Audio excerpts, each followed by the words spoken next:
Egun on guztioi. Gaur jarraipena emango diogu ikastaro honi, itsasora begiratzen duten unibertsitateak. Pena handiz, gaur da azken eguna, 10 egun pasa egin dute eskifaia itsasoan, Saltillon, eta gaur amaitzen dugu hemen itsas museo. Plazer bat da niretzako, gaurko azken ekitaldi honetan, hitza ematea eskifaiako bi partaide. Bai? Beraz, lehenik eta behin, eta ohikoa den bezalaxe ikastaro honetan, hitza emango diogu bertan egon diren bi marinelei. Nahi duzutenean, cuando queráis, podéis subir 2 de las personas que habéis estado como tripulantes en el Saltillo para contar un poco vuestra experiencia, vuestros aprendizajes, lo que os ha ocurrido en estos 2 últimos días, que ha habido una mar un poco agitada. Os doy la palabra y 2 tripulantes os pediría que subierais a compartir con nosotros qué han sido y qué ha supuesto estos 2 últimos días. Buenos días, yo me llamo Jara, vengo de la Universidad de Burdeos, pero soy española. Pues no sé qué decir, más que nada que me lo he pasado súper bien. Estos días han sido un poco tensos, ya que han surgido cambios imprevistos de la travesía, ha habido un poco de mal tiempo, pero yo creo que con la tripulación que tenemos ha salido todo perfecto y súper contenta de poder haber vivido esta experiencia junto a todos mis compañeros.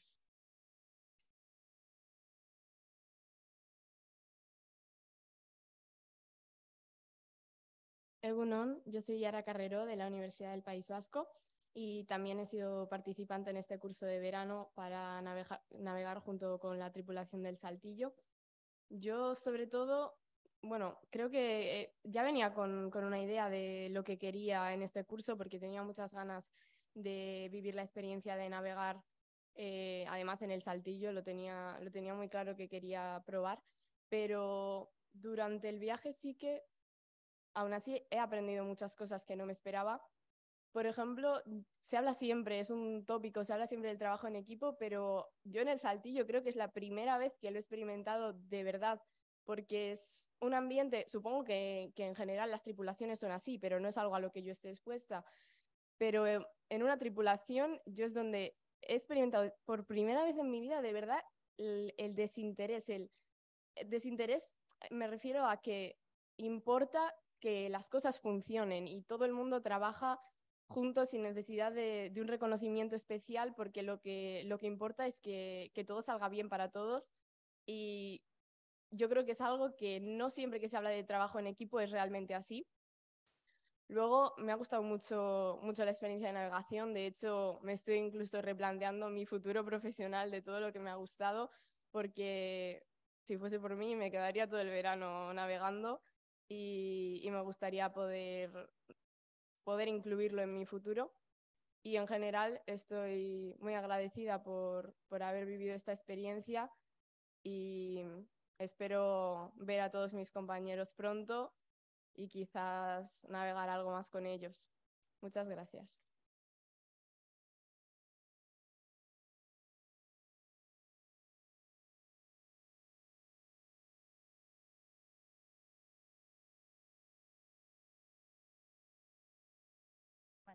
Orain jarraituko dugu mai inguruarekin. Bertan izango ditugu 5 partaide, bai, nahi duzutenean. Jon Ruiz Gomez, Itsas Museuneko zuzendaria. Jon Izpizua, bertako ere kidea, itsasontzien zaharberritze lanetan dabilena. Carmen López, baita ere bertako etxeko langilea. Eta Enara Artetxe, hori da, Euskal Herriko Unibertsitateko irakaslea arte ederretan. Zuena da hitza, Jon? Egunon, eta eskerrik asko bertaratu zareten guztioi. Esker onak, batez ere Euskal Herriko Unibertsitateko arduradun guztiei, esker onak ere udako ikastaroa antolatu duzuenoi, esker onak mahai inguruan dauden kidei, eta batez ere jakina hemen zaudenoi. Ikastaroaz hitz egin baino lehen, azalduko dizuet mahai ingurua ordubeteko izango dela, eta gero izango dugu tailerra tartetxo bat izan eta ber. Bueno, simplemente comentaros que propiamente empieza la mesa redonda, que durará como 1 hora. Haremos un breve receso y después haremos una práctica en el taller de ItxasMuseum, en Erain, para de alguna manera poner también en práctica lo que hemos hablado en esta mesa. Como testuinguru, como contexto, simplemente explicar cuál es la importancia del patrimonio cultural. Probablemente si os preguntase por qué es importante el patrimonio, cada persona que está en esta sala lo explicaría de una manera diferente. Aquí en el museo había una persona que cuando se fundó, Juanjo Alonso, solía contar una anécdota que a mí me parece que viene muy bien al caso. Él traía a colación la anécdota de Ulises al final de la Odisea de Homero. Cuando él vuelve a Ítaca, después de todo su viaje tremendo por esa Odisea que realiza, tiene que cumplir con una última profecía, que es coger un remo e ir caminando desde donde está, mar adentro, hasta que alguien no supiera qué era ese remo. Y él solía contar con mucha gracia que si alguien saliera de ItxasMuseum con un remo, pues igual no llegaba a la plaza elíptica antes de que alguien le preguntara qué era eso del remo, ¿verdad? Entonces, bueno, el patrimonio es la memoria, es el legado, es la identidad que hemos ido haciendo con los años a través de nuestras formas de hacer, nuestras formas de vivir, nuestras formas de sentir, y ese patrimonio que nos llega hoy tenemos la obligación de conservarlo. En el caso del patrimonio marítimo, esto es especialmente importante porque es un patrimonio especialmente efímero, sobre todo cuando es madera, ¿no? Aquí en Bilbao, cuando hablábamos de la memoria, se debería saber que Bilbao fue un puerto antes de que se constituyera como villa, que Bilbao fue un puerto comercial, que hubo construcción naval durante siglos y que a día de hoy, pues la construcción naval se acoge en este museo y se proyecta un poco hacia el futuro. Bien, vamos a hablar de patrimonio marítimo a través de 2 embarcaciones, el Saltillo y el Antxustegi. El Saltillo es una embarcación construida en Ámsterdam en 1932, por tanto tiene más de 90 años. Lo adquiere Pedro Galíndez en el año 34, le cambia el nombre, ya se lo pone como el Saltillo. Por una serie de acontecimientos históricos, pues pasa también un poco a la historia política. En 1987 es restaurado y podemos decir que puede ser uno de los primeros barcos en Euskadi de los que se tiene conciencia de barco histórico. Y el hecho que la propia universidad lo adquiera como buque escuela también le da esa categoría de barco histórico. Y el Antxustegi, por contra, es una embarcación construida en Arriola, en Ondarroa, en 1958. Es la bonitera de cerco más antigua que se conserva en el país. Tiene unas formas muy particulares con una popa redonda, que luego hablaremos de ella. Esas formas son también parte del patrimonio cultural. Y en la mesa redonda, además de la importancia de ambos barcos, explicaremos qué proceso vivieron, cómo se deterioraron, cómo se restauraron y sobre todo hablaremos un poco de la fórmula que en ItxasMuseum hemos adquirido de respetando las técnicas tradicionales las técnicas tradicionales de construcción naval junto a los criterios académicos de la restauración. Haremos un pequeño introducción, pero después en lo que nos vamos a centrar es en ese diálogo entre la construcción tradicional de barcos y las técnicas académicas de conservación. Y en ese diálogo es en el que profundizaremos. Y sin más preámbulos, pues voy a ir dando paso uno a uno. Hablaremos primero con Mikel Lejarza, que es el jefe de máquinas, piloto de primera de la Marina Mercante. Navegó entre el 97 y el 2003 en la Marina Mercante, pero después, en 2003, se hizo ya capitán del Saltillo. Así que, bueno, no te acercas con Mikel. Creo que cuando se hizo el proceso aún no estabas como capitán del Saltillo, pero sí quizá nos puedes hablar un poquito de la importancia de esta embarcación, de su proceso de restauración. Pero antes incluso sí me gustaría que nos contases cuál es tu día a día en el Saltillo. Hoy te han hecho un regalo, ¿no? Te han dicho que hay quien hasta se plantea cambiar de rumbo, de futuro. Yo creo que no se me ocurre, ¿no? Piropo mejor para este curso. Así que cuéntanos un poquito a qué te dedicas, qué hace el Saltillo hoy en día. Bueno, como todos sabéis, el Saltillo es el buque escuela de la Escuela Náutica de Portugalete, de la Escuela de Ingeniería de Bilbao.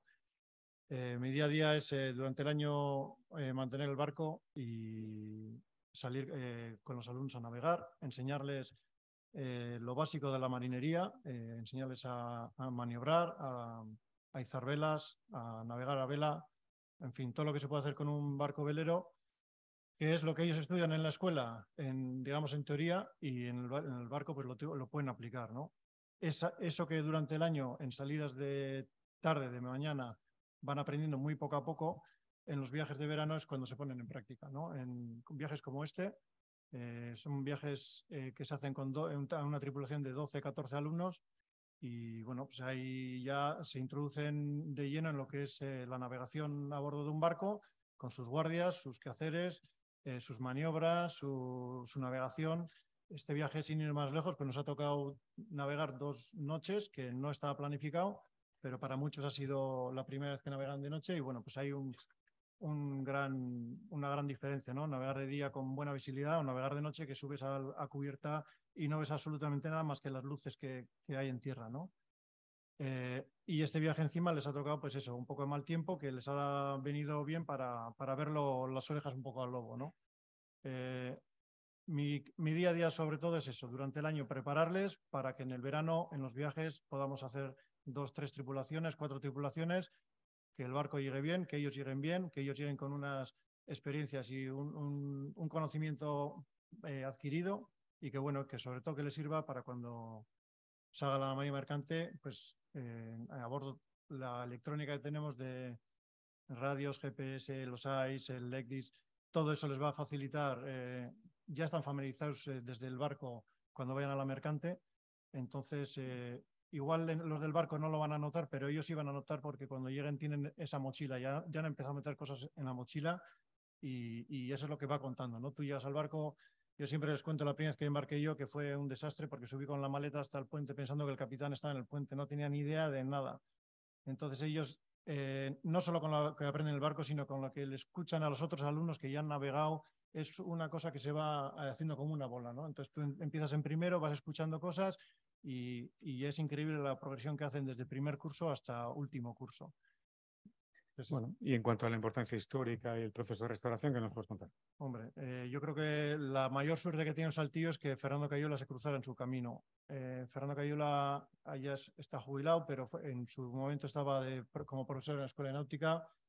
El Saltillo estaba en muy mal estado, corría en el año 86, fue donado en el 68 a la Escuela de Náutica Portugalete, y Fernando creo que entró en el 85, 86 por ahí en la escuela, se hizo cargo del barco, y de ahí lo primero que intentó es que no se hundiera y luego conseguir los fondos para restaurar, que eso ya creo que todos sabemos lo difícil que es conseguir fondos para la restauración de un barco, que muchos querían achatarrarlo, ¿no? Entonces, yo creo que la gran suerte ha sido que se cruzara Fernando Cayola, que con su tesón, cuando se mete una idea en la cabeza, pues lo consigue, nos conseguía liar. Yo en aquel entonces estaba de alumno en la escuela, siempre nos decía, el año que viene ya sale el Saltillo, el año que viene sale el Saltillo. Bueno, yo salí al de 8 años de la escuela, entre que hice puente y máquinas, y el Saltillo todavía no salió. Yo me fui a navegar y un día muy alegre pasé por la escuela a preguntar por cositas y me enteré que el Saltillo pues había botado el agua, que estaba restaurado y que buscaba una persona.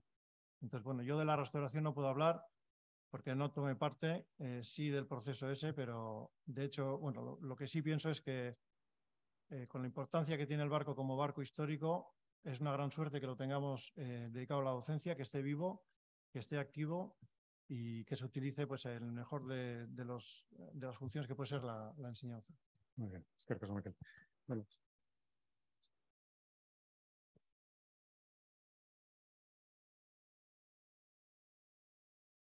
Bueno, doy paso a Jon Ispizua, responsable de dicha excursión del proyecto ORAIN, el polo de conocimiento de la carpintería de ribera tradicional de Vizcaya del siglo XX. Jon trabajó 10 años en la Astillero Cortázar de Bermeo, con lo cual, aparte de tener su licenciatura en periodismo, es conocedor por haber trabajado durante una década en un astillero tradicional de Vizcaya, de Bermeo.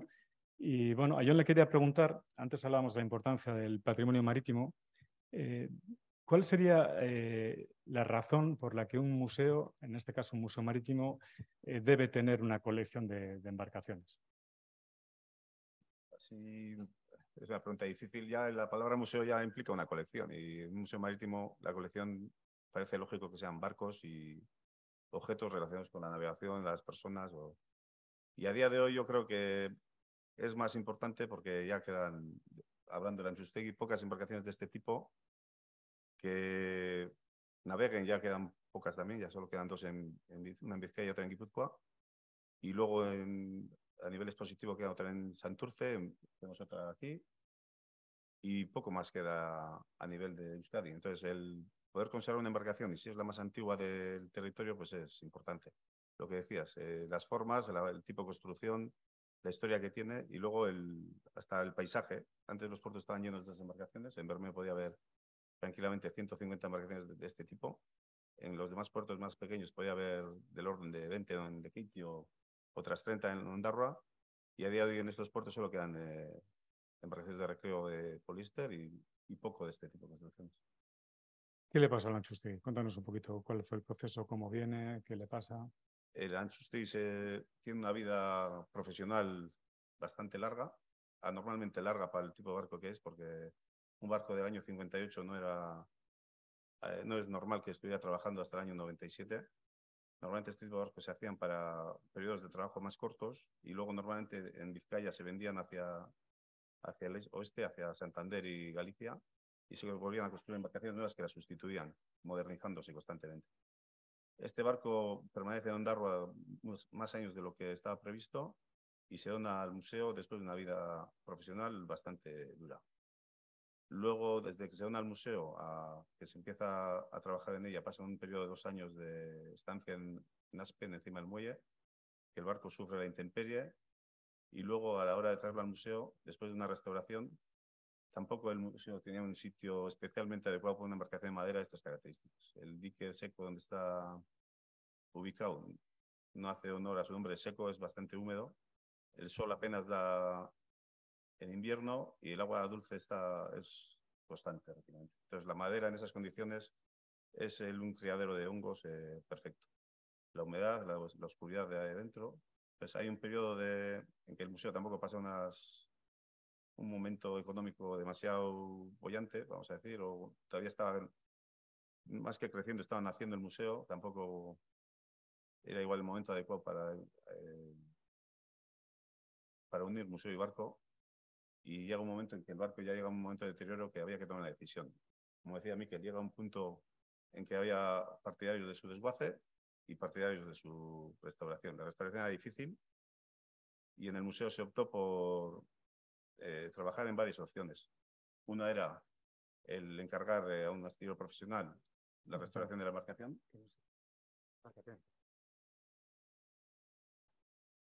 Ay, perdón.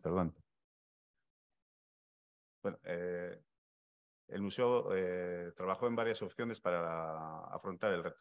Una era el pedir un presupuesto a un astillero profesional, el único que quedaba en Vizcaya que pudiera construir este tipo de embarcaciones. Bueno, en Vizcaya y a nivel de Euskadi creo que también el único que podía construir este tipo de embarcaciones, y la propuesta del astillero era la sustitución del barco por un barco similar. Esto no garantizaba que el barco fuera el mismo, que tuviera las formas, se perdía completamente, se hubiera perdido lo que tenía de original el barco. ¿Por qué son tan importantes las formas, John? Bueno, nosotros hemos dado mucha importancia a la forma porque estos barcos, aunque aparentemente en un puerto ya no se ven, pero cuando se veían 50 barcos de este tipo, y digo este tipo porque no son iguales,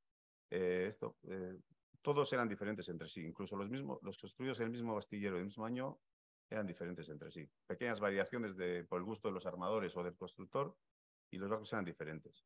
Había muchos constructores y muchos tamaños de barco. Aparentemente todos eran la bonitera cantábrica, pero todos eran diferentes.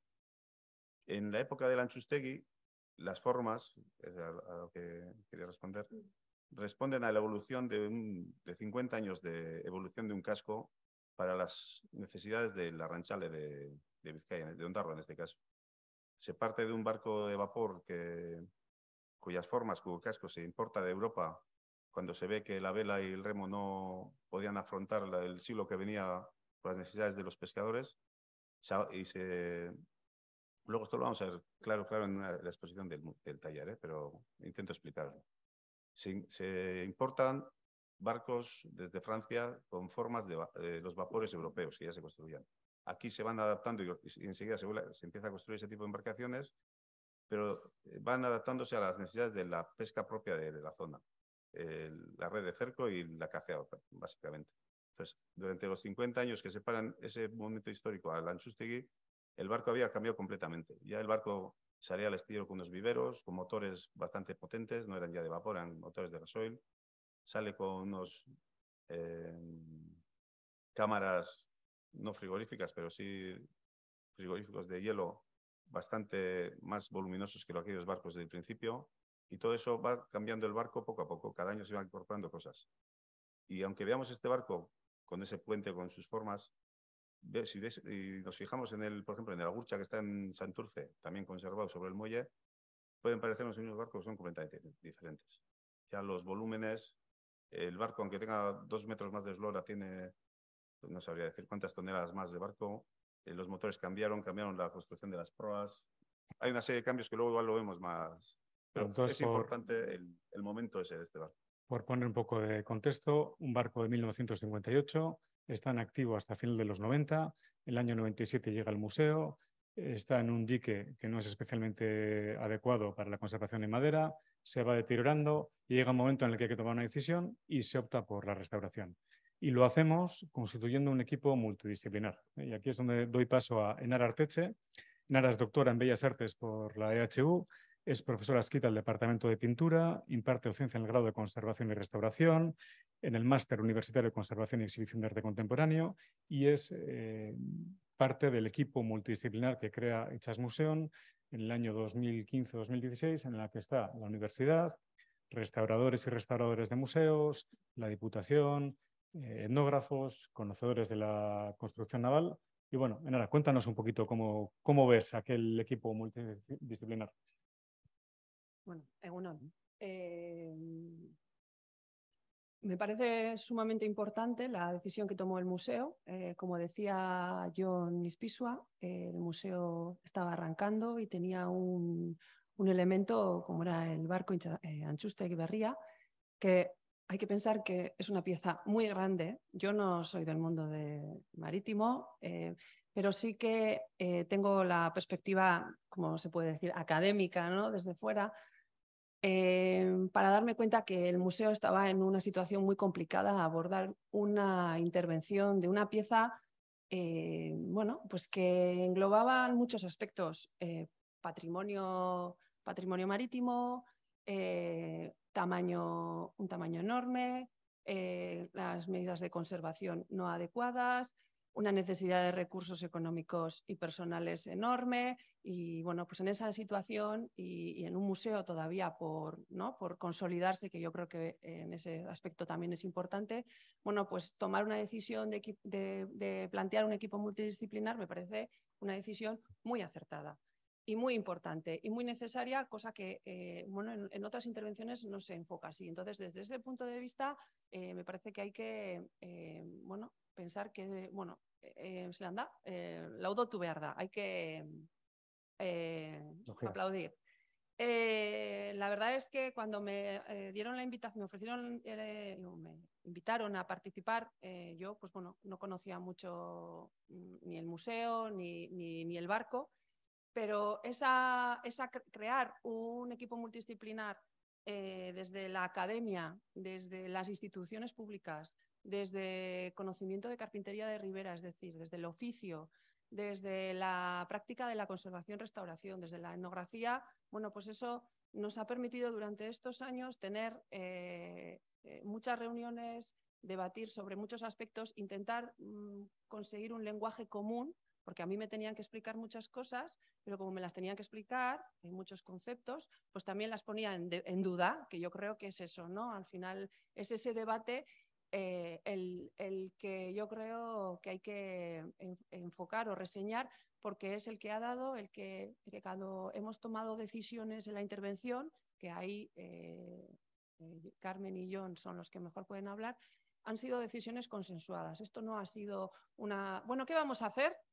Según cómo tengamos el tiempo y nos apremie. Y son decisiones debatidas y que a veces pues, hemos tomado decisiones que luego otra vez las hemos vuelto a hablar y a lo mejor hemos rectificado o reorientado algunas decisiones. Entonces, cualquier intervención, ya sea de patrimonio marítimo o de cualquier otro ámbito o disciplina del arte o del patrimonio, es importante poder contar con la opinión de distintas disciplinas. Y este equipo multidisciplinar me parece que es un ejemplo a seguir y que gracias a ello se ha salvado un barco que estaba, vamos, si pusiéramos una balanza de cómo estaba, pues estaba manteniendo las formas, que era lo interesante de este barco, ¿no? Al final, esas formas que decía John, y que bueno, a lo largo de estos años, gracias a la colaboración de entre todos, pues hemos ido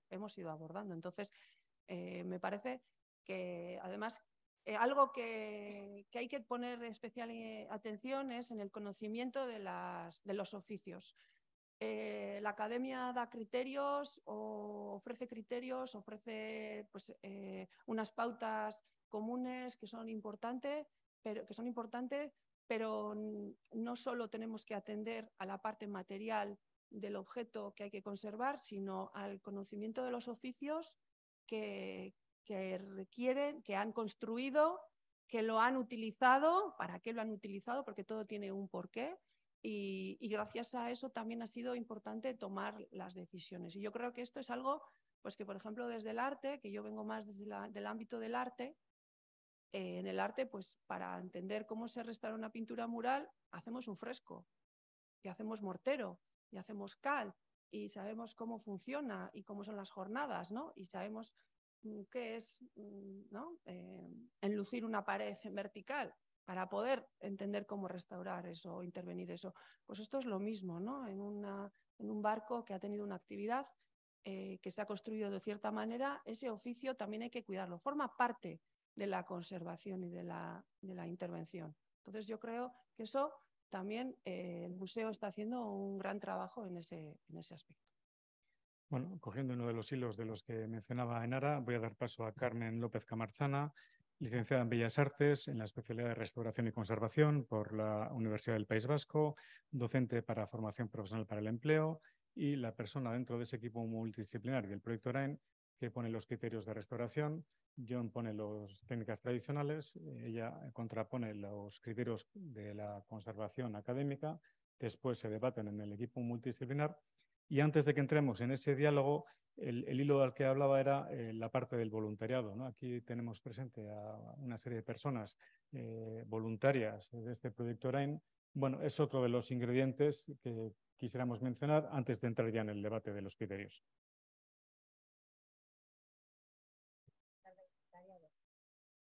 Que está formado por un grupo heterogéneo de personas que cada una tiene una historia propia que contar, tiene sus propias experiencias personales, gente muy preparada. Estamos hablando de que en el museo cuenta con personas que se dedican a la investigación, la historia, historiadores, ingenieros navales, luego gente que viniendo de otros oficios pues tiene una pasión enorme por todo lo que sea el ámbito marítimo y que se ha creado un grupo tanto de voluntarios como de personas de la Fundación Ocharqui que vienen a hacer sus prácticas de carpintería aquí, que entablan además un diálogo importante porque todos vamos aprendiendo los unos de los otros y además consiguiendo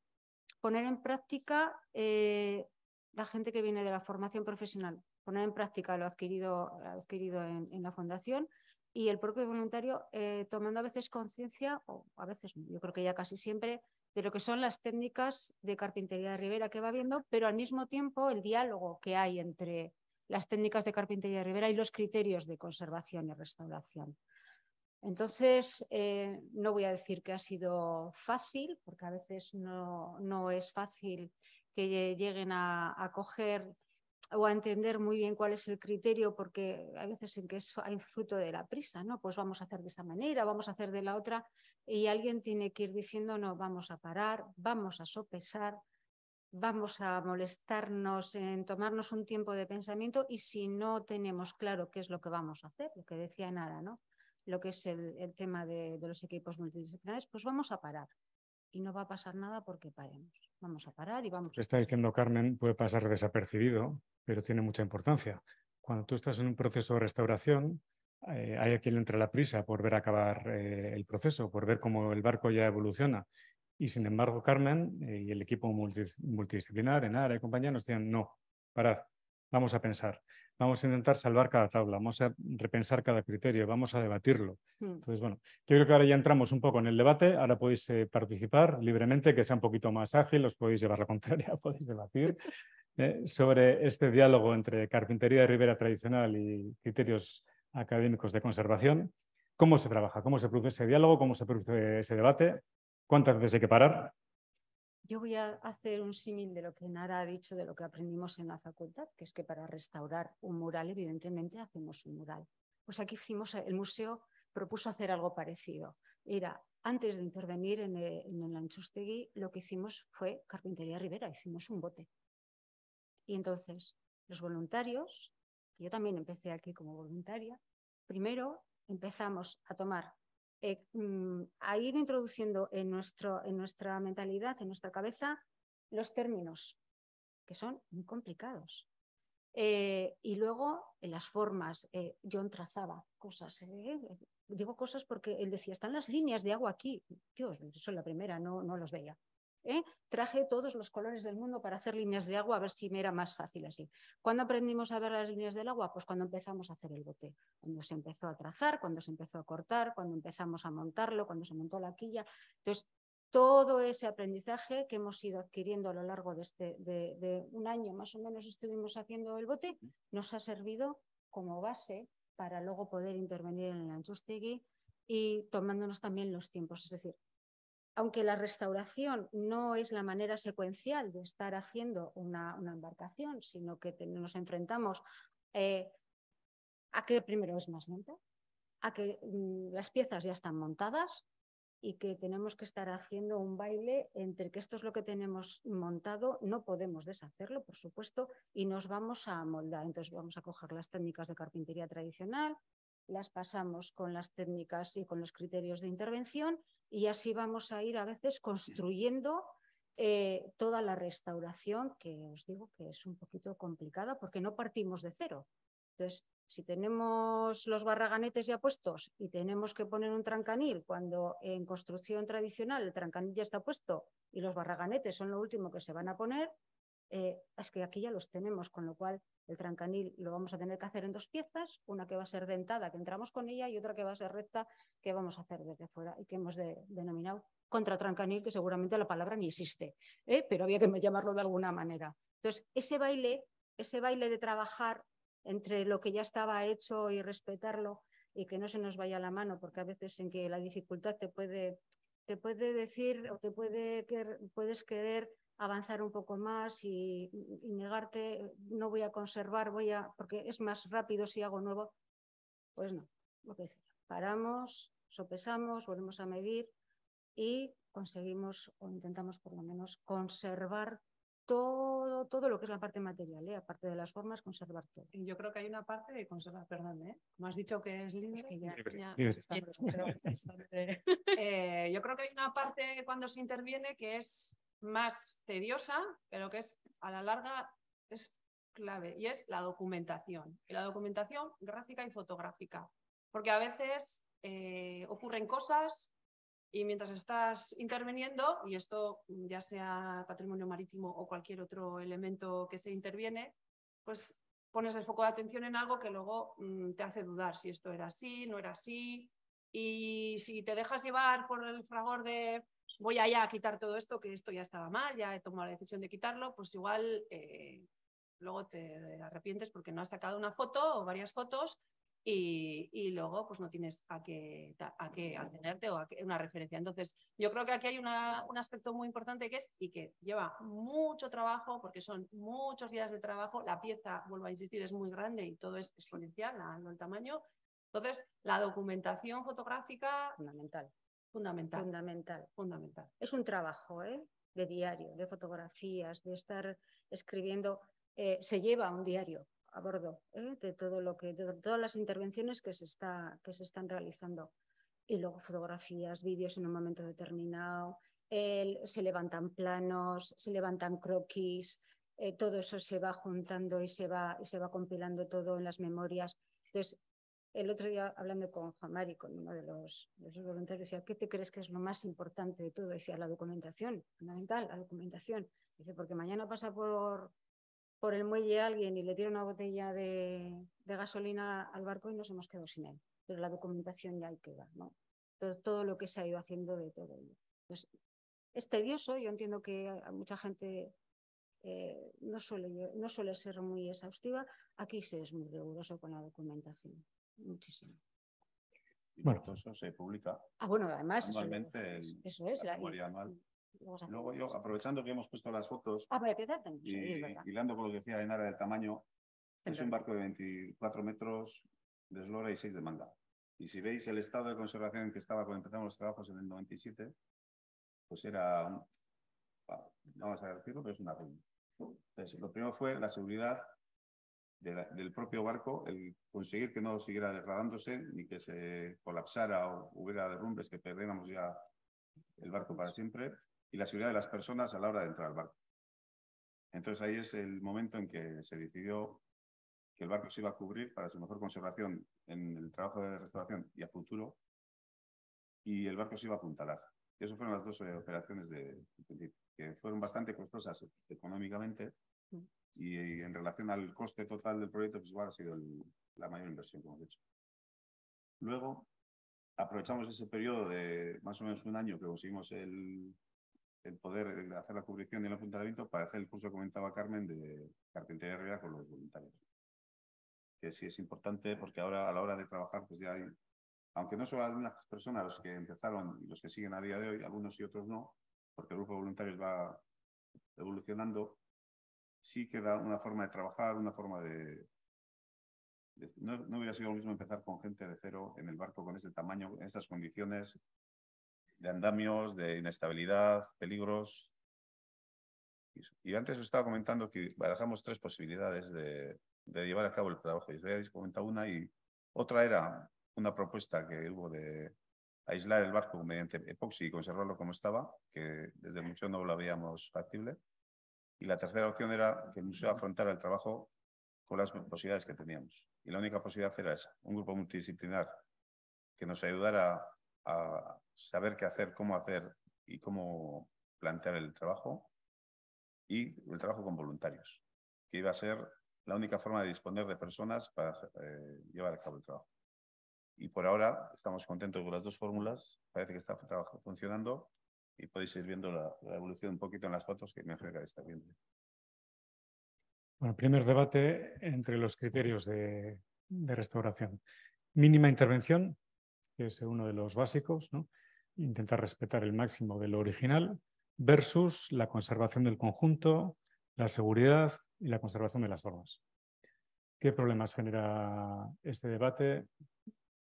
¿A qué cosas os habéis tenido que enfrentar? Yo puedo Sí, meter ahí mi Miquel, patita. dale.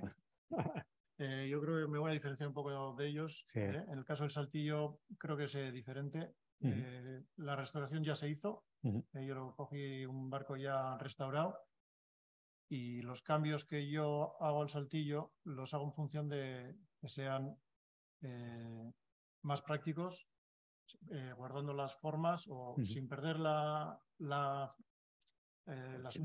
originalidad del Saltillo, pero si tengo que hacer un cambio que sea mejor, aunque no sea igual que lo que es. Y yo no sé eso cómo lo veis vosotros. Lo que busco es practicidad, seguridad en el trabajo, que lo que le doy importancia es a la formación sin cambiar la originalidad del barco, ¿no? Pero si hay algún de construcción, yo que sé, ahora hemos cambiado una lumbrera, siempre buscando pues que no entre agua, que no era como la que era antes, esas cosas. Claro, son debates diferentes en el sentido, y por eso hemos puesto la contraposición en el curso. El Saltillo es un barco que está en activo, el Anchustegui es una pieza de museo que no va a navegar.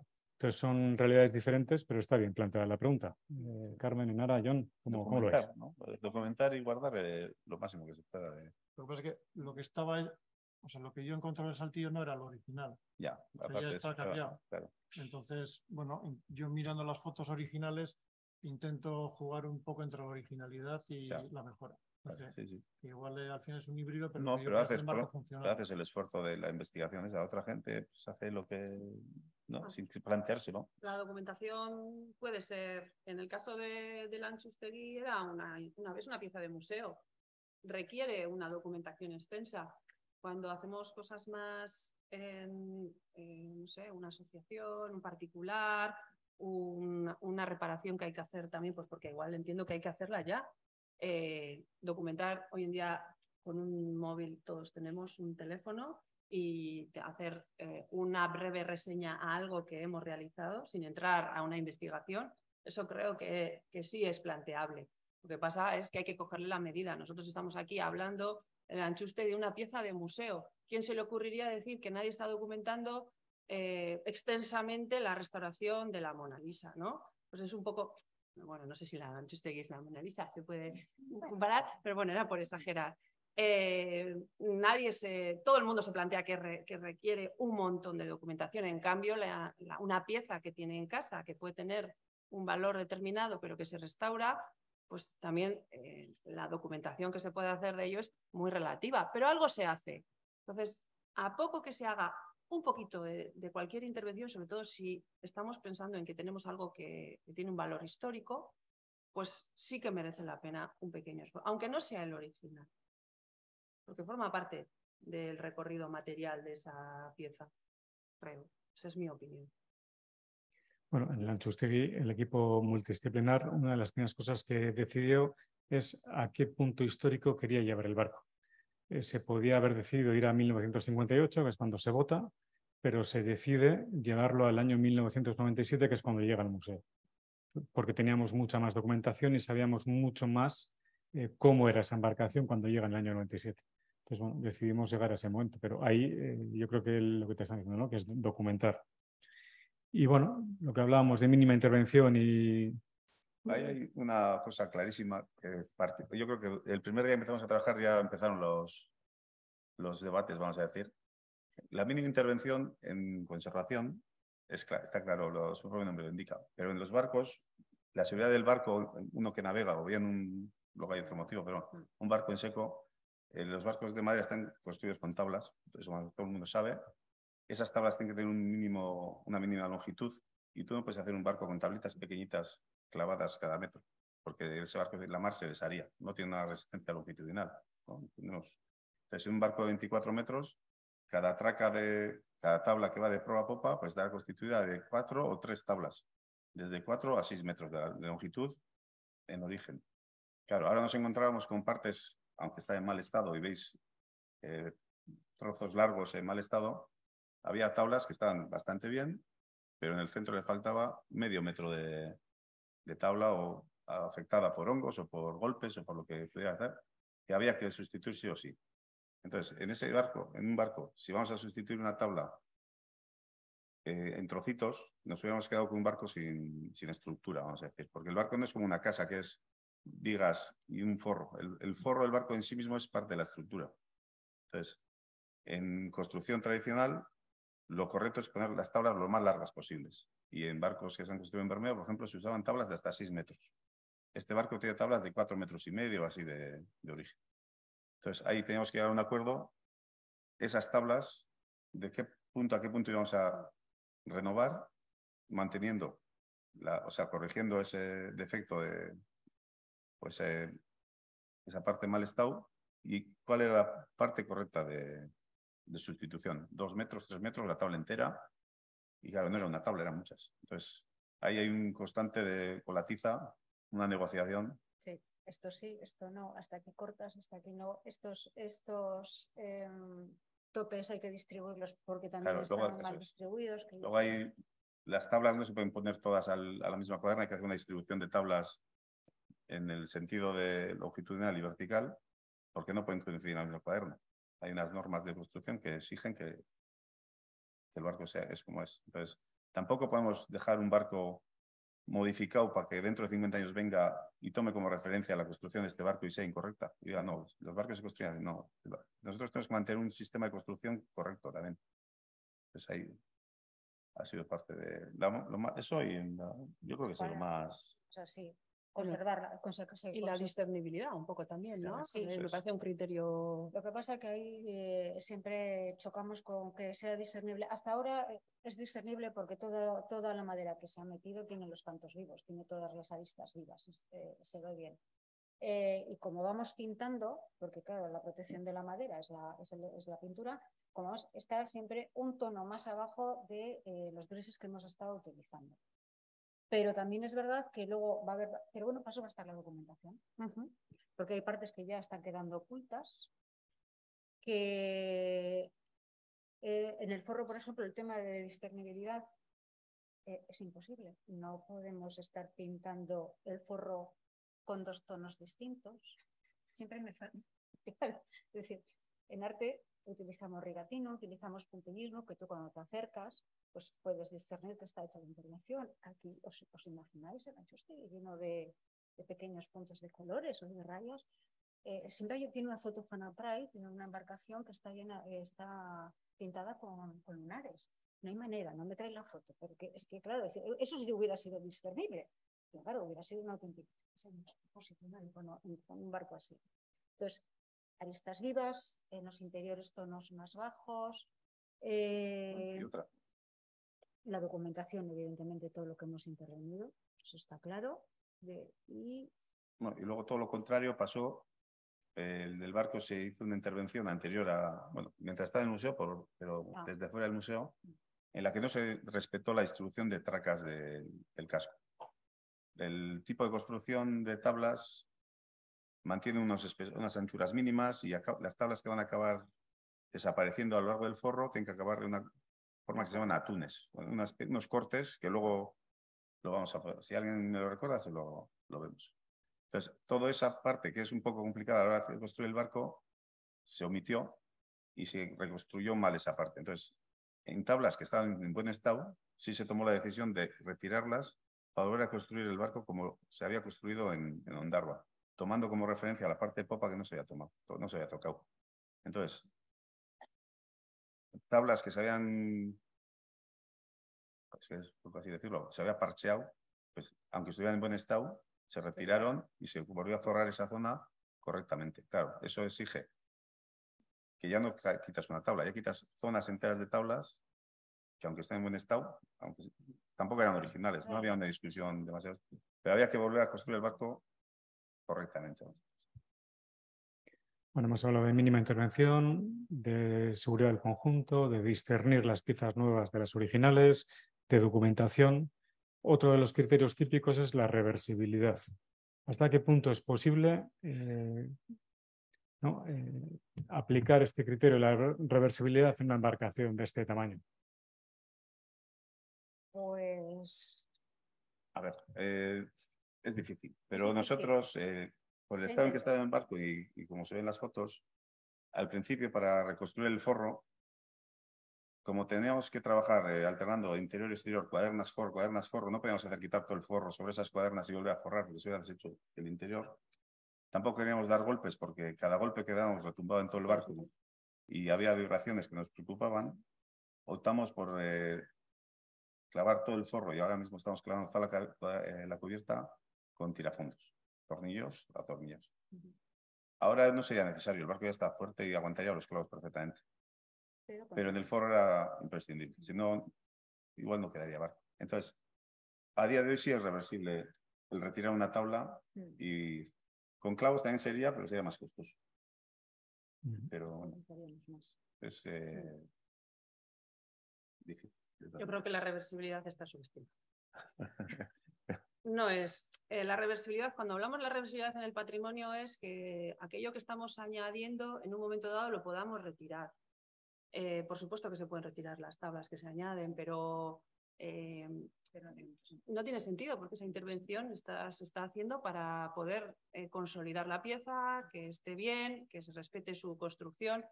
Yo creo que, bueno, pues lo de la reversibilidad tiene sentido solamente cuando en ciertos ámbitos, eso es una opinión, vamos, súper discutible, pero cuando aplicas un producto a una madera, a ver quién le saca ese producto a la madera. No es reversible.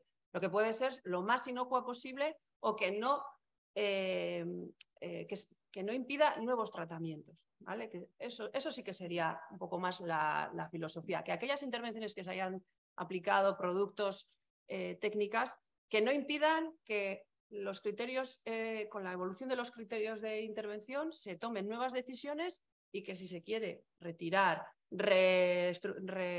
adherir, reaplicar, lo que fuera, que no lo evite. Yo creo que esa es la idea, porque la reversibilidad es es una utopía, bueno, pues que como un criterio ideal sí, pero no es real. Y tampoco no es ningún pecado que algo no sea reversible a veces, ¿eh? Lo que dice Nara, o sea, la madera cuando la estás impregnando para protegerla de xilófagos y para protegerla de los hongos, evidentemente no va a haber manera de extraer ese producto que se le ha metido para protegerla. De la misma manera que cuando estamos pintando para proteger, que es, pintamos, por cierto, todo lo que se ve y lo que no se ve, es decir, por todos los lados, incluso o sea, todo, se pinta todo. Evidentemente podríamos retirar la pintura, cómo no, pero todo el esmalte que haya penetrado en las fibras de la madera, eso se va a quedar ahí, o sea, eso es imposible.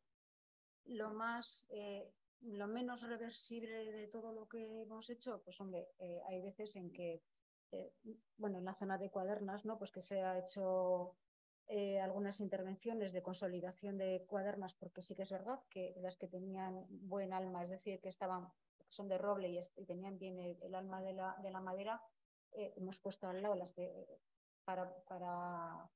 porque otras no se podían conservar, pero las que hemos podido las hemos conservado. Claro, ha habido momentos que ha habido que intervenir con algunas chuletillas, madera y tal, se aplica con la de resorcinol. Es decir, eso, vamos, no hay manera de quitar eso de ahí, pero es que necesitamos que la estructura de las cuadernas y todo eso esté lo suficientemente fortalecido, porque es una cuestión estructural, o sea, tenemos que conservar el barco. Entonces, todo lo demás que hemos ido haciendo con tirafondos y tal, bien, sí es completamente reversible, eso está claro, pero...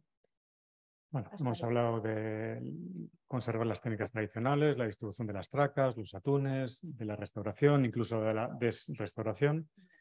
Abriendo un capítulo breve de conservación preventiva, ¿cómo os planteáis ahora la Chustegui y el Saltillo en la conservación preventiva? Bueno, es diferente, el Saltillo es el día a día, ¿no? El día a día requiere de una conservación constante. Seguro que en cada puerto la realizáis. Pero bueno, más allá de eso, o en el Antxustegi, ¿qué hacéis para conservarlo? Vamos a pegar ahora. Venga, en cuanto a la conservación día a día, lo más importante creo que son las ayudas que tengas. Yo creo que vosotros también no sé cómo andáis en la situación. Yo hasta ahora lo que sí tengo que dar gracias al gobierno vasco por haber hecho la restauración, por mantenerlo año a año con la ayuda que nos da para mantenerlo y seguir luchando para poder tener los fondos. Y luego, pues eso, día a día, si puedes hacer, yo en mi caso, ahora ya estamos haciendo reparaciones, pero me gustaría volver a llegar como en el 2010 que hacíamos ya mejoras, ¿no? Que es cuando el barco ya realmente se mantiene y no solo repara lo que se rompe, sino que vas mejorando aquello que se va a romper, ¿no? El caso de Antxustegi es un poco diferente, pero bueno, la principal mejora a nivel preventivo ha sido la cubierta que evita que se moje con agua dulce muchos días al año. Explica esto, el agua dulce y la madera. Bueno, que es el principal enemigo de la madera al aire libre, es el agua dulce que crea todo tipo de organismos que quieren comerse la madera. Y si hay luz, eran insectos y gusanitos y no sé qué, bueno, seguramente Nara y Carmen dice mejor. Y si está oscuro y hay humedad, van a ser hongos. O sea, y el barco de madera a la intemperie es un sitio perfecto para criar champiñones. Entonces, lo que hemos hecho es cubrirlo y hemos previsto desde el principio de la restauración una serie de cavidades que el barco no tenía, por supuesto, cuando iba a la mar, para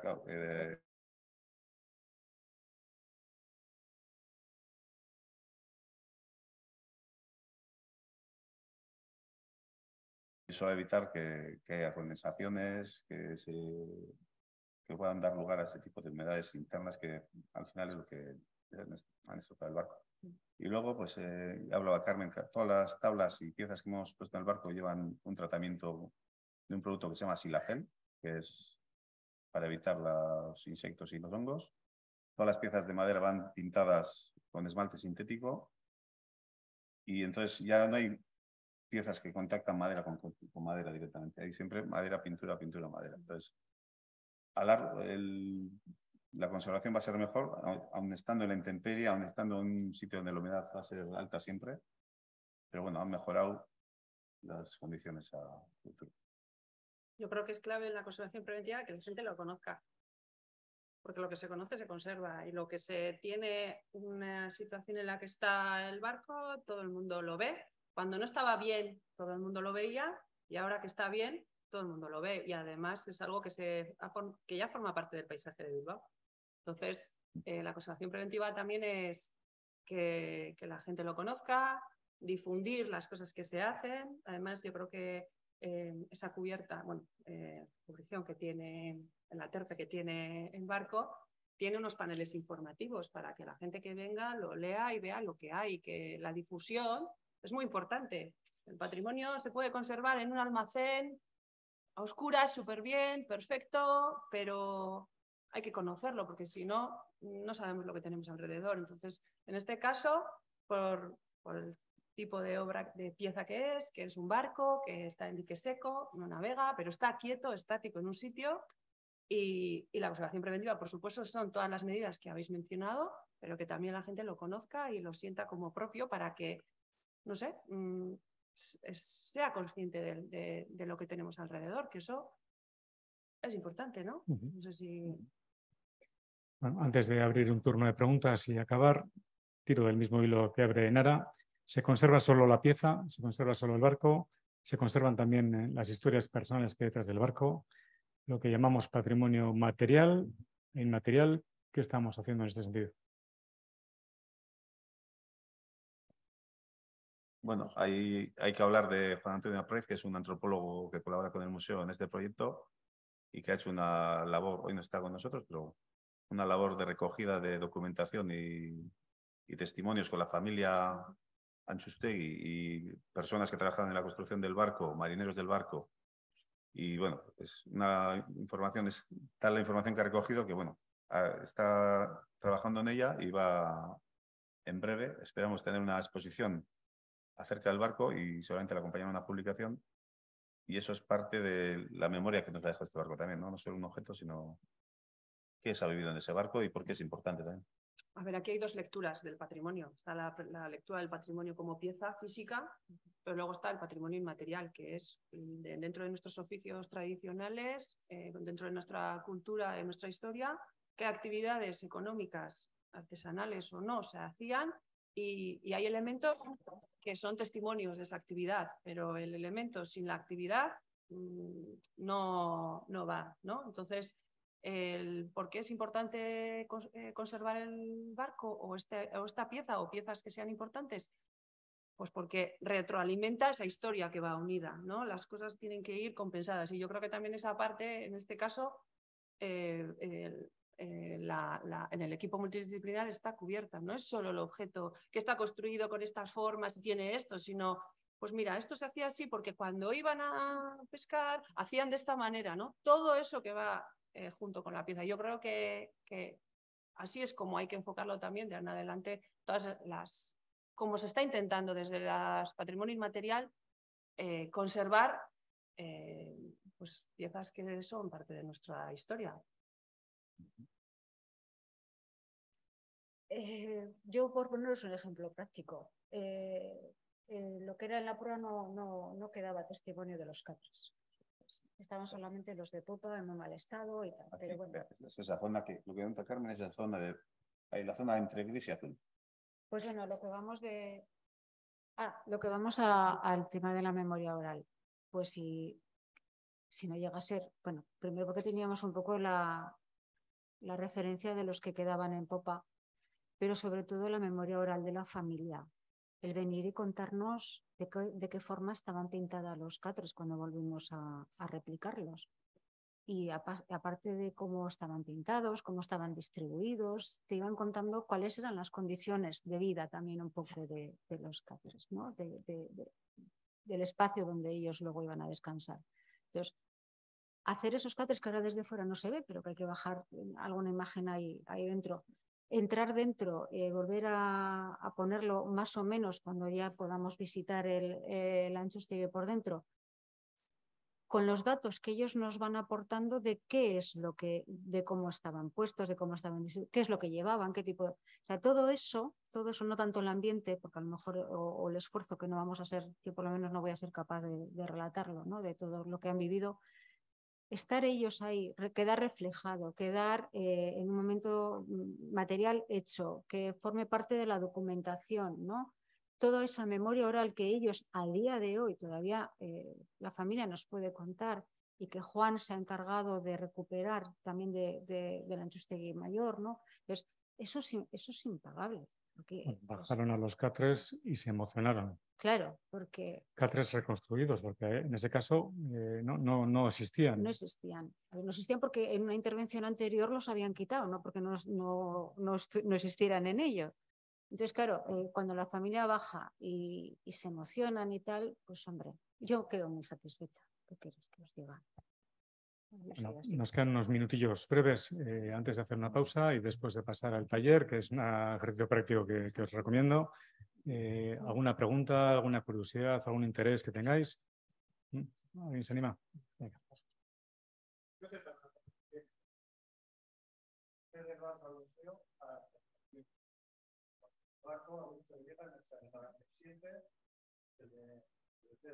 Que accede a la funda. Está de 2 años en ASPE.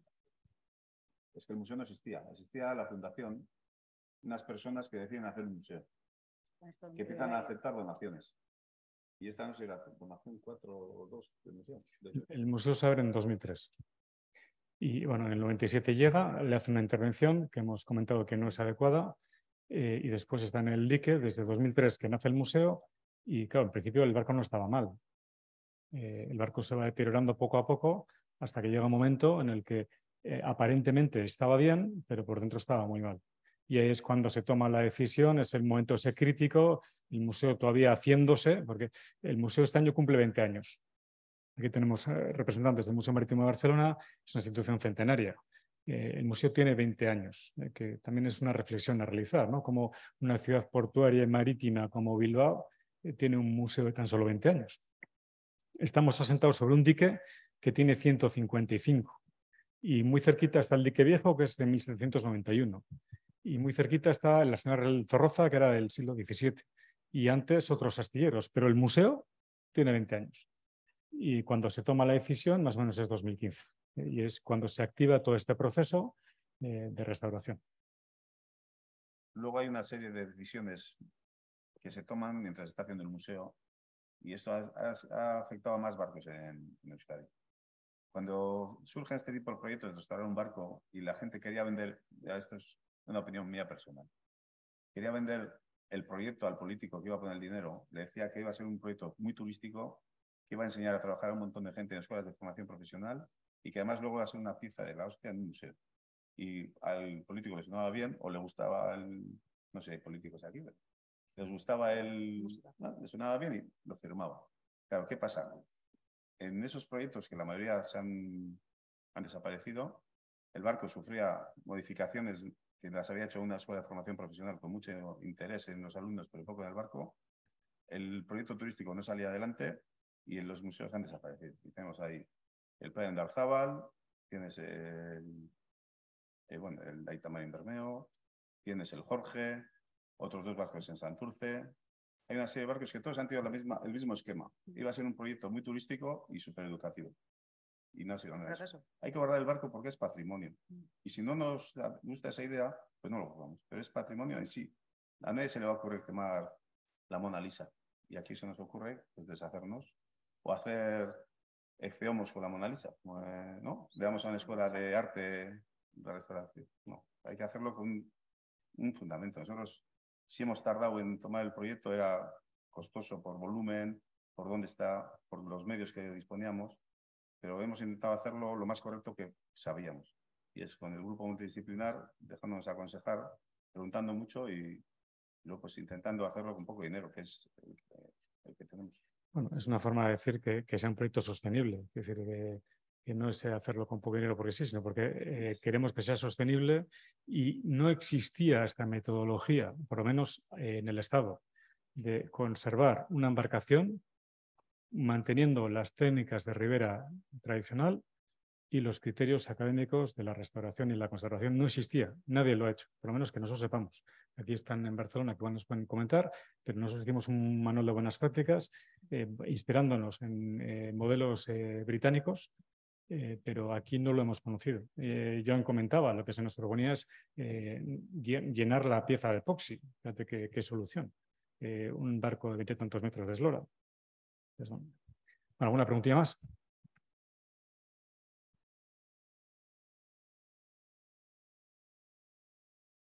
Sí, al principio se planteó muchas propuestas. Esta es la que veíamos más viable económicamente y aparte el cerrar la pieza de madera en una urna al aire libre con la humedad que hay aumentaría un montón las condensaciones y generaría igual un problema.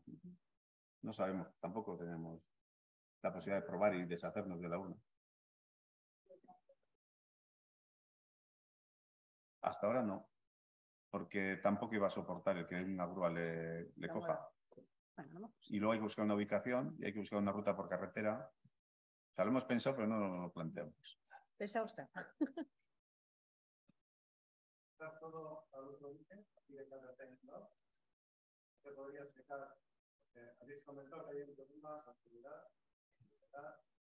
Sería parecido. Sería parecido. Sí. Pero no sé, Lo que pasa el que coste-beneficio. El balance de coste. Ganaríamos más porque tenemos un dique seco y conservado.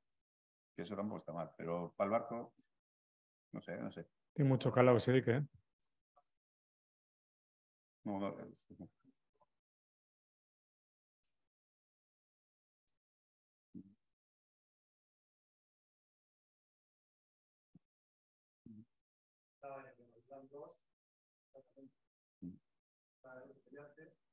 Estamos esperando a terminar para entrar. El Gavilán está fuera de la colección ya. Estamos esperando a...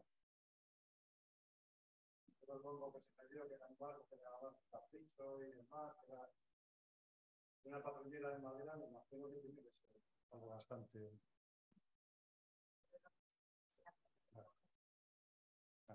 Pues, perdón. Digo que el resto de los barcos de madera sufrirían menos si se les puede cambiar al otro dique, por ejemplo. Pero es inviable a día de hoy. Secar el dique 2, es el dique 3. Secarlo, poner las condiciones adecuadas, es inviable. Sí, que tiene un calado de 8 metros, ¿no? O sea, que es bastante profundo. La obra de... O sea, que el Gavilán 2 se van a deshacer de él, de la patrullera. Bueno, el Gavilán 2 hace mucho tiempo, sí. Es que me parece muy fuerte. O sea, pasó también con la Titán, con la Draga Titán. Sí. Bueno, no es equivalente, ¿eh? No es equivalente. ¿Verdad? Que no son embarcaciones equivalentes. No, estamos hablando de... Hoy el tema es el patrimonio marítimo, ¿no? Entonces es verdad que hay que decidir qué es patrimonio y qué no es patrimonio. No se puede conservar todo. Aquí se hizo una colección y, bueno, pues se ha puesto foco en que, por ejemplo, el Antxustegi tiene un valor patrimonial muy importante. Consideramos que es la última embarcación de bajura de cerco que existe en Euskadi y que tenemos la obligación de conservarla y documentarla, y por eso hemos montado todo este proyecto. Hay otras embarcaciones que no tienen ese valor.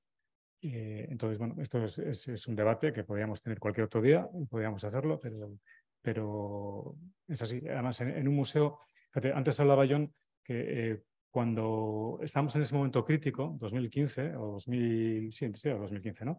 En el que no se sabía qué se podía hacer con el Antxustegi, se estaban desguazando barcos. Se desguazó el Payón de Arzábal, se desguazó el Aitaguría, no sé. Y yo decía, ¿y por qué a un museo nos meten tanta caña? Y era correcto que nos metieran caña. Era correcto, porque somos un museo.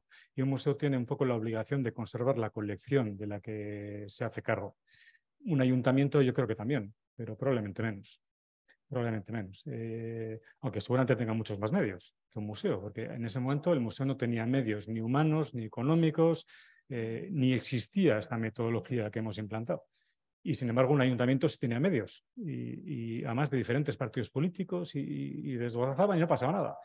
En el museo sí tenemos la obligación de conservar las piezas que son de nuestro patrimonio e intentar que pasen a una siguiente generación y que la siguiente generación se haga cargo de ese patrimonio y lo pase a la siguiente, y para eso lo estamos documentando y haciendo modelados y piezas 3D y despiece de planos y documentar y con fotos y con tema antropólogo. Bueno, hay otras piezas que consideramos que no son parte de la colección y que no tenemos esa obligación. Pero eso es un debate que podemos mantener en cualquier otro momento.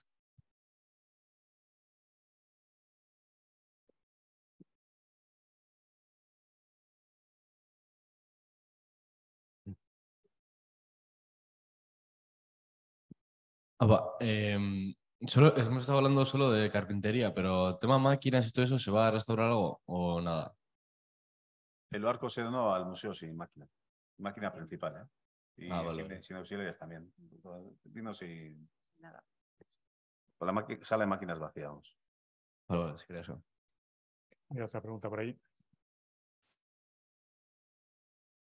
Entonces, perdona, que igual no te he respondido del todo. Entonces, el volver a intentar meter una máquina, eso, pues volveríamos a lo mismo.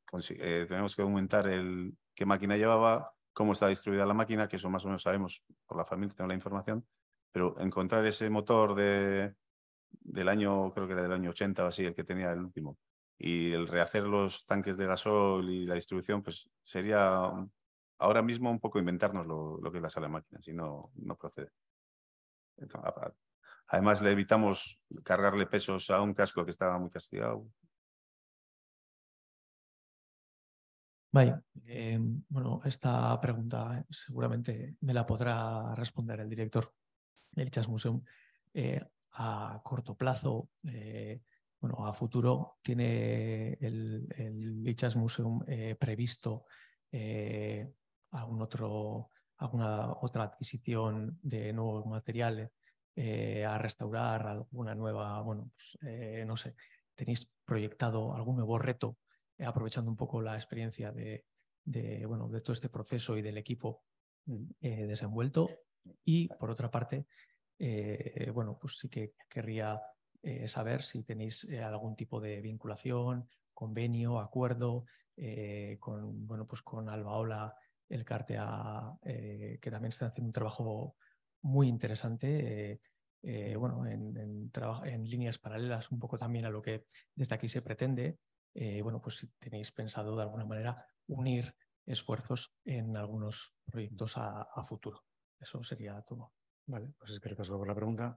Bueno, en cuanto a la primera parte, en el museo, lo que es adquirir piezas solo las vamos a adquirir en la medida en que seamos capaces de conservarlas. Por ejemplo, aquí hubo la posibilidad de conservar el remolcador Evaristo de Churruca. Hicimos auténticos esfuerzos porque se pudiera, pero sin un plan de viabilidad y de sostenibilidad futura no lo vamos a hacer. No tenemos esa responsabilidad, no somos tan relevantes como para poder asumir a pulmón la conservación de una embarcación. Si la sociedad no lo pide, antes Enara decía, ¿no?, que la gente lo conozca, que la gente lo pida, que la gente lo valore. Si la sociedad valora el patrimonio marítimo, los políticos comprarán los proyectos y los financiarán y los apoyarán. Entonces, en la medida en que eso pase, pues lo haremos. Sí que tenemos retos importantes porque, bueno, pues hemos firmado un convenio con el Ayuntamiento de Bermeo, con la Diputación Foral de Vizcaya, con la Ortubeco Laguna Kelkartea, para hacer una colaboración en la restauración del Ortube, una embarcación que, al igual que el Saltillo, sí que navega y va a navegar. O sea, no es lo mismo que el Anchustegui, pero sí queremos aplicar esta misma metodología, con el matiz de que sea para navegar, pero con lo cual habrá que adaptarlo pues, a la legislación, a las medidas de seguridad que a veces Capitanería te exige, pero intentando respetar la técnica tradicional de construcción naval en Vizcaya y los criterios de conservación y restauración y documentación. Entonces, ese es un proyecto importante. También es verdad que en Itsas Museum queremos salir de Bilbao y acercarnos a la costa, llevamos años haciéndolo. Antes éramos el Bilboko Itsasar Itsas Museo, ahora somos Itsas Museum Bilbao, y trata de también salir a toda la costa de Vizcaya. Y respecto a la segunda parte de tu pregunta, te voy a responder diciendo que si algo somos es un museo muy colaborativo.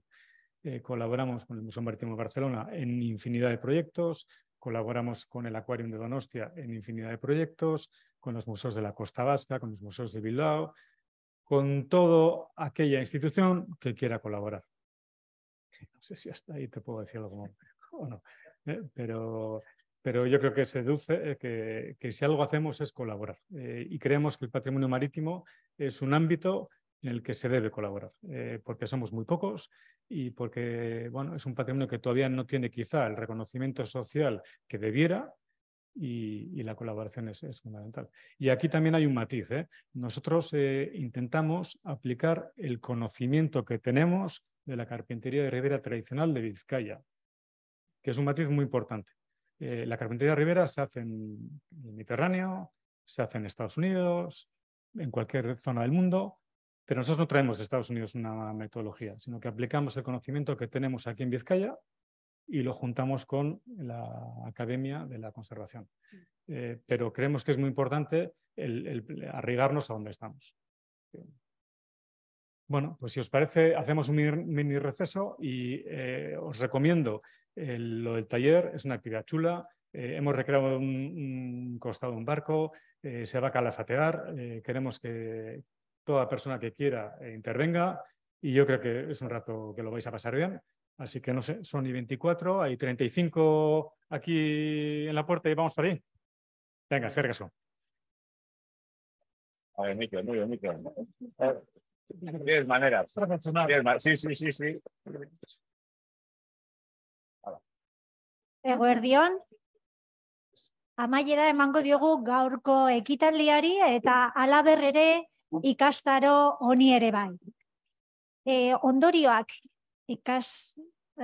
ikastaro honen ondorioak eta baita ere itxiera emateko gaur gurekin daukagu Igor Campillo, Euskampus Fundazioko zuzendaria, baita ere Jon Ruy Gómez, Itsas Museo Bilbaoko zuzendaria, eta Gorka Moreno, Bizkaiko kampuseko errektore ordea. Hitz eman aurretik nahiko nuke eskerrak ematea, gaur etorri zareten guztioi, noski, egun hauetan zehar 10 egunetan gurekin egon zareten guztioi ere bai, eta nola ez ikastaro honetan parte hartu duten erakunde eta pertsona guztiei. Eta bereziki nola ez eskerrak eman ere bai gure eskifaiari. Gaur hemen, hor atzeko alde horretan, ditugun 14 neskamutilei. Esperientzia hau beraien gabe eta beraien testigantza gabe ezinezkoa izango litzateke gauzatzea. Beraz, eskerrik asko guztioi eta hitz ematen diot Igor Campillori. Eskerrik asko. Eskerrik asko, Itziar.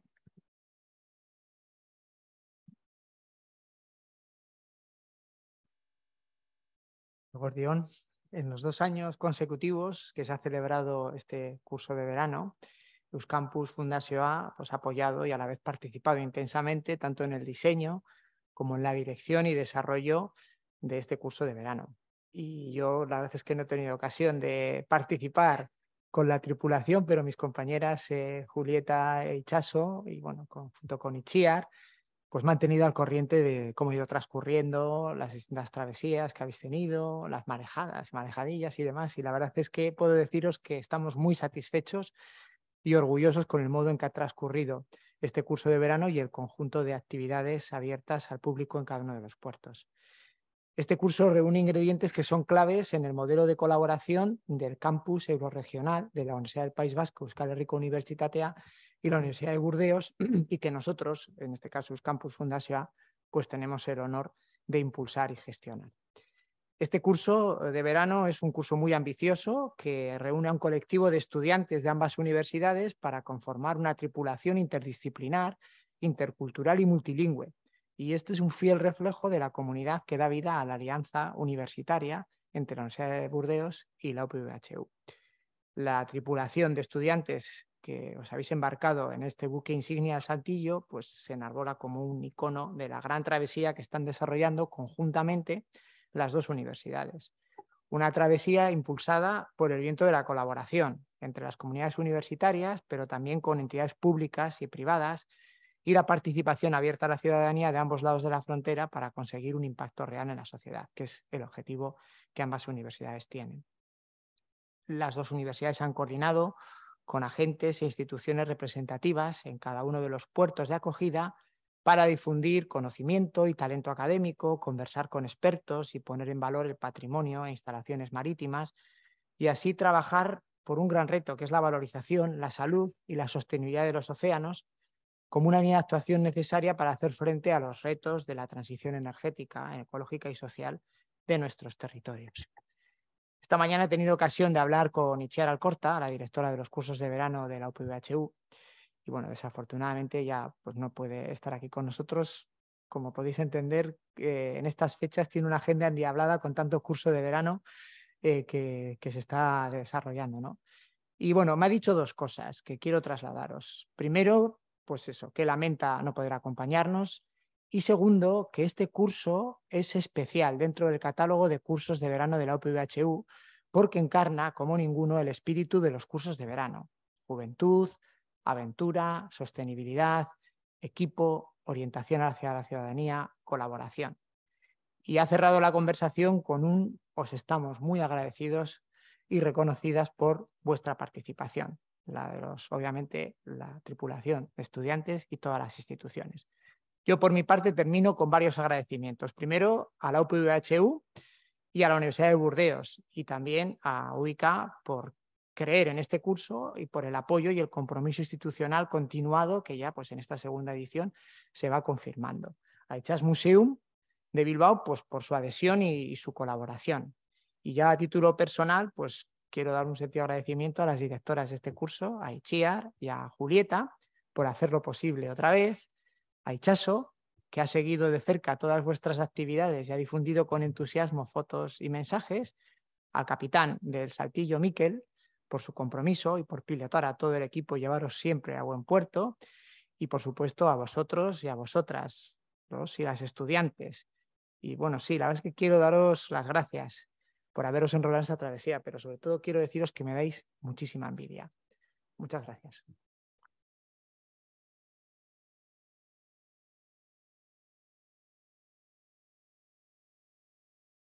Nire aldetik labur, batetik esker onak adierazi, horrek esan dituen eragile guztioi, zuzendariei, partaidei, mahai inguruan egon direnei, unibertsitateko kidei, ez naiz errepikatuko, eta bestetik eskaera bat. Orduan, erderaz esateko, incidir en los agradecimientos. Ya hemos citado en varias ocasiones a las universidades, a las directoras, a la tripulación, a las personas que han intervenido en la mesa redonda. Quería poner en valor que es una universidad que mira al mar. Creo que el curso se llamaba Itsasoari begiratzen duten unibertsitateak. Orduan, en Euskadi hemos estado muy condicionados seguramente por la gran sombra de Aita Baranderán. El mundo rural está muy presente en nuestra cosmovisión, quizá no tanto el mundo marítimo. El mundo marítimo tiene una importancia muy notable que todavía tenemos que desarrollar. La universidad es un campo de conocimiento. En este curso Itsas Museum quería aglutinar carpintería tradicional con conocimiento académico. Es una forma de trabajo que creemos que tiene mucho desarrollo, respetando la forma tradicional de construcción naval, pero a la vez respetando los criterios de intervención y de restauración académicos. Creemos que es una combinación muy buena para trabajar a futuro. Y decía también una solicitud, un ruego, una petición.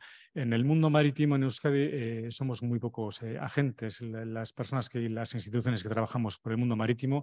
Este modelo de conservar la tradición, la memoria, el patrimonio con el conocimiento académico puede ser también un factor para que la universidad, como promotor de ese conocimiento, ayude a que ese patrimonio marítimo actúe de una forma más coordinada, más colaborativa y más con visión de país y de futuro para que sea más próspero. Así que sin más, agradeciendo la participación, deseándoos una buena navegación futura y agradeciendo eskerrik asko.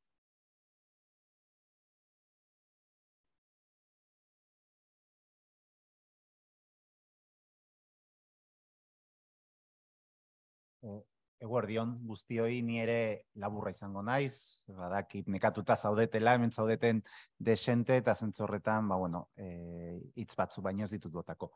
Igor, Euskampuseko zuzendaria, Jon Puig Gomez Itsas Museuneko zuzendaria, mila esker harrera egiteagatik zure etxean, eta niretzat berriz ere inaugurazioan ere egon nintzan, eta inaugurazioan esaten nuen placer bat zala hemen egotea, eta berriz ere klausura honetan egotea placer bat da. Es un placer para mí poder estar en esta clausura por diferentes factores. No voy a insistir, ya en la inauguración lo subrayaba, en lo que tiene de innovador, en lo que tiene de, y lo apuntaba también Igor, de casar con muchos de los valores que estamos trabajando en la UPV, HU, dentro de su plan estratégico, lo importante de este tipo de formación atractiva y sugerente, ya lo dije, y simplemente quería incidir e insistir en los agradecimientos a las directoras del curso, a las instituciones que han colaborado y han organizado. Yo creo que ese es otro elemento y otra de las bazas de un curso de verano de estas características, en ponernos en relación con instituciones, con entidades del ámbito cultural, económico, etcétera, etcétera.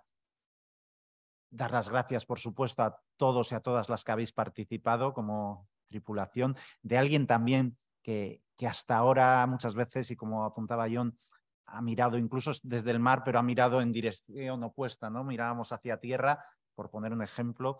Esquifaya, yo sabía que era el nombre de un coro, no sabía que era más, así que os podéis imaginar mi grado de conocimiento, pero bueno, sí que es verdad que gracias al saltillo, a la relación con náutica, pues poco a poco me voy enterando un poquito más de lo náutico, y os pido disculpas. Pero bueno, más allá de esto, sí, el agradeceros por participar, algunos diría yo que estáis haciendo este año el doblete, que ya participasteis, por lo que me quedo con las caras, en este curso. Y quería agradecer sinceramente a Mikel Lejarza, patrón del Saltillo, por el trabajo que hace en este curso, pero por el trabajo que hace a lo largo de todo el curso. Y creo que es importante también subrayarlo. Y dicho lo cual, espero que haya sido una experiencia inolvidable, tal y como decía Igor. Un poco de envidia también tenemos, creo, los que estamos aquí en esta mesa por la experiencia.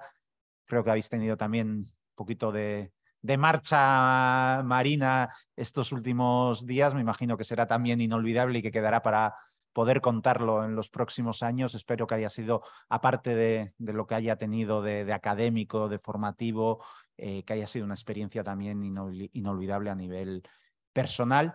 Y por último, espero que, como suele decir el dicho, no haya dos sin tres, y que de la misma manera que estamos celebrando la segunda edición, haya una tercera y haya siguientes ediciones, siempre mejorando y perfeccionando lo que hacemos. Sin más, doy por clausurado este curso de verano. Udako ikastaroa hau klausuratutzat jotzen dut. Mila esker guztioi.